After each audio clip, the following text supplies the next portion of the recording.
едем забирать тот самый двигатель, который вышел из строя когда-то там давно, к тому мастеру, который его снимал, разбирал и пытался починить. И вы узнаете, почему же двигатели от BMW 800 GS ну, практически не ремонтно пригодны.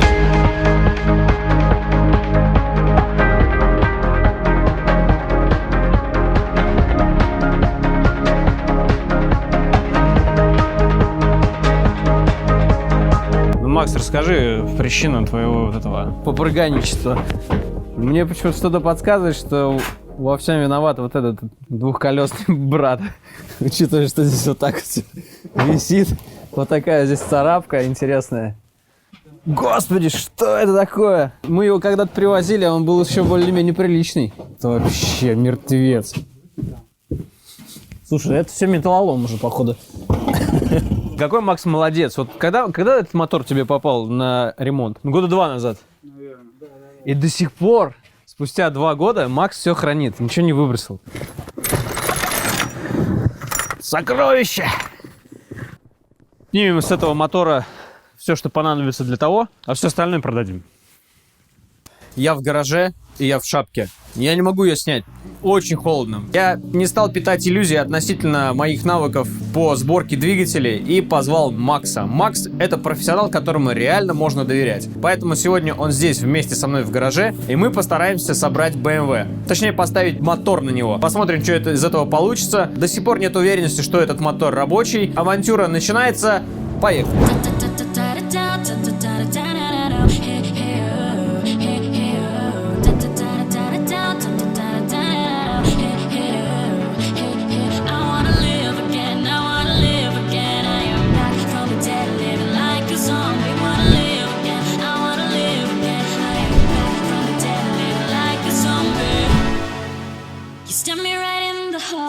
Задирает центральный шатун. Это шатун, который направлен противоположно двум поршневым. Центральный шатун на шейке увеличенного диаметра стоит, чтобы держать большую нагрузку, и тем не менее постоянно ее задирает. Каждый второй мотор подвержен вот такой вот проблеме. В принципе, ремонтировать их, ну, по большому счету смысла нет. Проще сразу купить другой мотор. Рекомендации очень простые. Менять масло в 3-4 тысячи километров, я думаю, не будет лишним. Не ездить на заднем колесе, как это делал предыдущий хозяин этого BMW.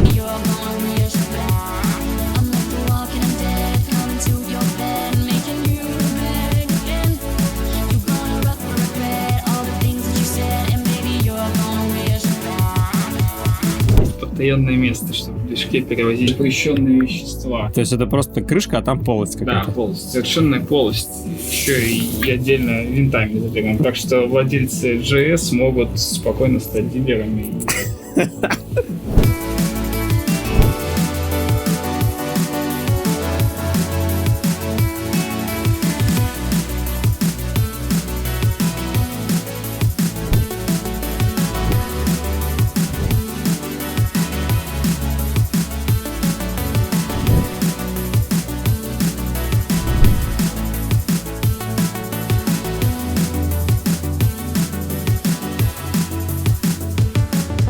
Когда мы сюда пришли, у меня была цель одна. Просто понять вообще, мы сможем собрать этот мотоцикл или не сможем. Но Макс был настроен значительно более серьезнее. Он хотел поставить этот мотор в мотоцикл и уже сегодня его завести. Больше экспрессии, не верю. Когда мы поняли, что основному мотору пришел конец и восстановлению он не подлежит, стало понятно, что нужно заказывать мотор откуда-то из Европы или покупать на разборках в России. Когда я стал искать мотор на разборке, я его нашел. Действительно, нашел. Но его цена показалась мне просто заоблачной. Он стоил 150 тысяч рублей. Вы представляете? В то же время возить двигатели из Европы у меня, ну, как такового опыта не было. И не было непонятно вообще, как он границу пройдет и что с ним будет потом в итоге. Но, тем не менее, риск – дело благородное. И я решил рискнуть. Я нашел на таком известном сайте, как allegro.pl мотор. Причем нашел его не один, этих объявлений было достаточно много. И Валентин, ну, вы его все хорошо знаете, прозвонил эти несколько объявлений, пообщался с продавцами. И таким образом мы выбрали самый лучший, по нашему мнению, мотор. Этот продавец заверил, что с мотором все в порядке, у него 15 тысяч пробега. Со всеми делами, с доставкой до сюда он обошелся в 77 тысяч. Вот это таможенная декларация. Такие декларации мы получаем на каждый мотоцикл, который привозим из Европы. То есть это подтверждение того, что мотоцикл или там в данном случае двигатель прошел границу не как-то нелегальным способом, понимаете, да? А он прошел реально все как положено через границу, через таможню, были заплачены все необходимые платежи, и таким образом двигатель легализован теперь в России.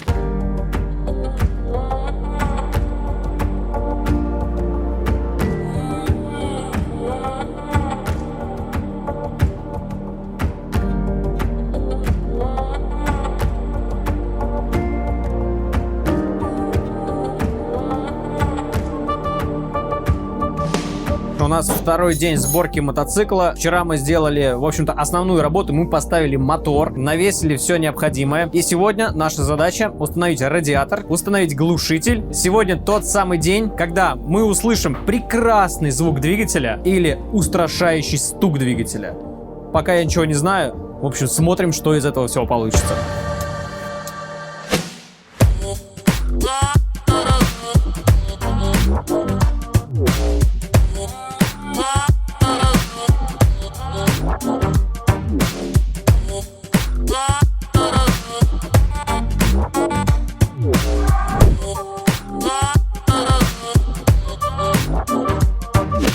Друзья, ответственный момент. Я очень нервничаю. Мы сейчас будем запускать мотор.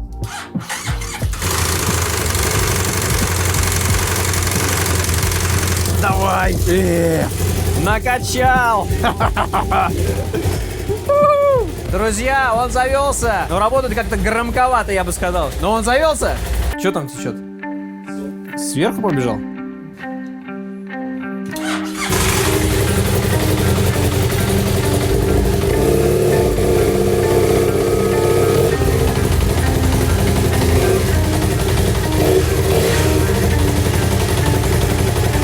Выжми сцепление.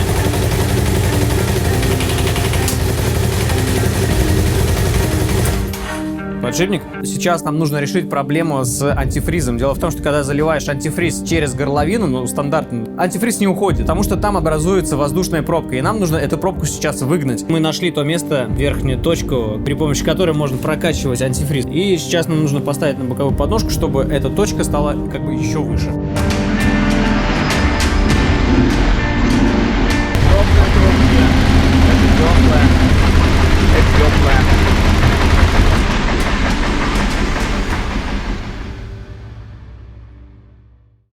Мы слили только что промывку, она чистейшая, как слеза младенца. Это говорит о том, что мотор в прекрасном состоянии. Вывод такой, что промывать мотор действительно нужно перед тем, как вы его будете эксплуатировать. Отличные новости, мотор работает просто прекрасно. Но есть, конечно же, один маленький нюансик. Давай, проходи скорее.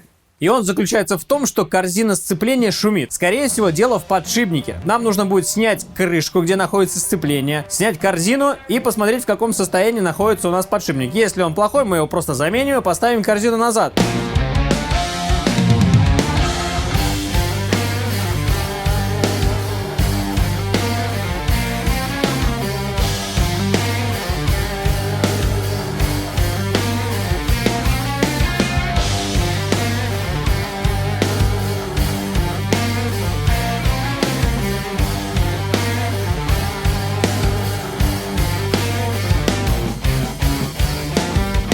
Нам нужно снять клапанную крышку, посмотреть, в каком состоянии находится прокладка и поставить, например, от предыдущего мотора.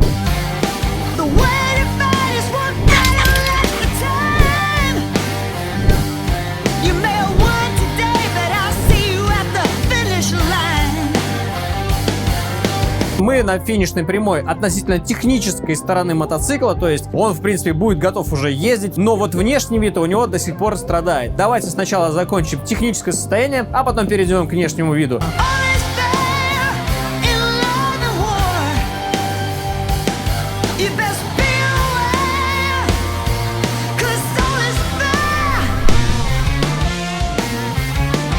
Я уже жду не дождусь, чтобы сесть на этот мотоцикл, прокатиться на этом новом моторе и понять, как этот мотоцикл едет. Я очень рад, что получилось, потому что изначально было непонятно, а поедет ли этот мотоцикл. Можно я на тебя высмотреть? Нельзя. Ну, можно, в смысле.